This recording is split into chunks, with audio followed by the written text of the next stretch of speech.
आप देख रहे हैं एबी न्यूज और मैं हूं आपके साथ आरजू मिश्रा। भोजपुरी इंडस्ट्री में विवाद थमने का नाम नहीं ले रहा है। जहां पर खेसारी लाल यादव का नेपाल में कार्यक्रम था और उसमें 4 गाड़ियों को आग लगा दिया गया था।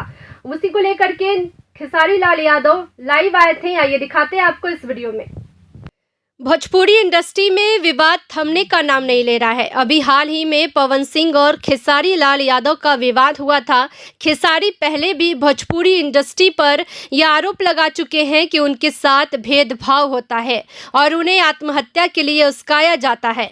हालांकि खेसारी पर भी यह आरोप लगता है कि खेसारी बेवजह सहानुभूति लेते हैं और इंडस्ट्री को बदनाम करते हैं। 18 जनवरी को नेपाल में एक कार्यक्रम के दौरान खेसारी लाल यादव की 4 गाड़ियों में आग लगा दी गई थी, जिसको लेकर के खेसारी ने कल लाइव आकर भोजपुरी इंडस्ट्री में इंसानियत मर जाने का आरोप लगाया है और कहा है कि साथी कलाकारों ने उनसे हालचाल तक नहीं पूछा। देखिए क्या कुछ खेसारी लाल यादव ने कहा है। अचानक से लाइव आई नहीं है ऐसे, ये 2-3 दिन से बहुत परेशान रहनी है रीजन की नेपाल के घटना से बहुत ज़्यादा तकलीफ पहुँचल हमें भी, जो उनके में हमार कोनो गलती ना रहे और ओकरा बावजूद सब चीज़ हो गई। चली समय से पहले भाग्य से ज़्यादा केहू के कुछ ना मिलेला और ये पर हम विश्वास हमेशा कैले बने। और वही बीच में एगो हमार गाना रिलीज भइल वायरल म्यूजिक से आशिक, जौना के हम पुष्ट तक ले ना कर पाऊनी और जौना के हम शूटिंग आर्मेनिया में कैले रहनी। वो गाना से बड़ा विश्वास भी रहे, लेकिन ठीक बा चीज़ होला। लेकिन वो लोग जितना प्यार देता नहीं आज एगो हमारा गाना भी रिलीज भइल बा आदि शक्ति से भी झगड़ा 100 मिलियन से ऊपर बना के 108 मिलियन एक महीना में 108 मिलियन एक महीना में। मुझे लगता है कि आपका प्यार अगर नहीं होता ना तो शायद मैं इस दुनिया से कब के चला गया होता। 4 गाड़ियां को फूंक दिया गया, स्टेज पे इतने सारे पंगे हुए, मुझे इतने कष्ट हुए, लेकिन इंडस्ट्री से मुझे 2 आदमी के अलावा किसी का कॉल नहीं आया और ना ही किसी ने पूछा, चाहे ना ही किसी ने प्रतिक्रिया दी। मैं ऐसे नहीं बोलता हूं कि मेरा इंडस्ट्री में कोई नहीं है।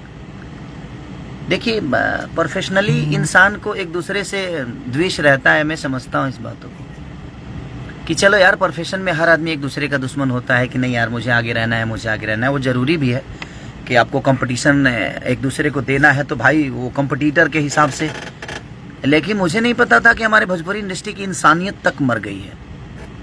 लोग तो यहाँ पर्सनली दुश्मनी मेरे से निकाल रहे हैं। कम से कम यार मैं आशा करता तो नहीं हूँ, बट एक इंसान होने के नाते अगर हम किसी के तकलीफ में नहीं खड़े होते हैं, क्योंकि मैं तकलीफ में 2 दिन से बहुत ज़्यादा था, सो नहीं पा रहा था मैं घबराहट हो रही थी मुझे, मैं काम नहीं कर पा रहा था।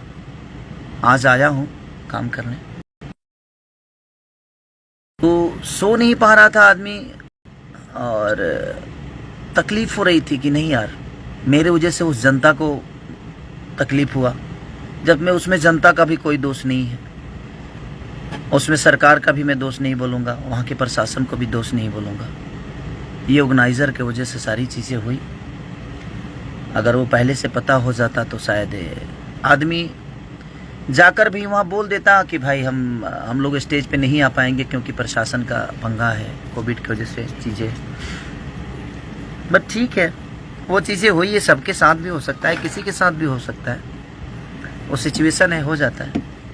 बट एक चीज़ मुझे 2 दिन में समझ में आया कि भोजपुरी इंडस्ट्री अब मुझे नहीं चाहती है। प्रोफेशनली तो हर आदमी एक दूसरे का दुश्मन है ही यहाँ, बट मुझे तो पर्सनल लेवल पे ले लिया गया है। और पूरी इंडस्ट्री 2 लोगों के अलावा, अमरपाली जी ने मुझे फ़ोन किया था, आपके दिनेश लाल यादव जी मेरे बड़े भाई हैं, उन्होंने भी मुझे कॉल करके हमारा हाल चाल पूछा। विजय लाल यादव जी, माननीय हमारे कवि जी,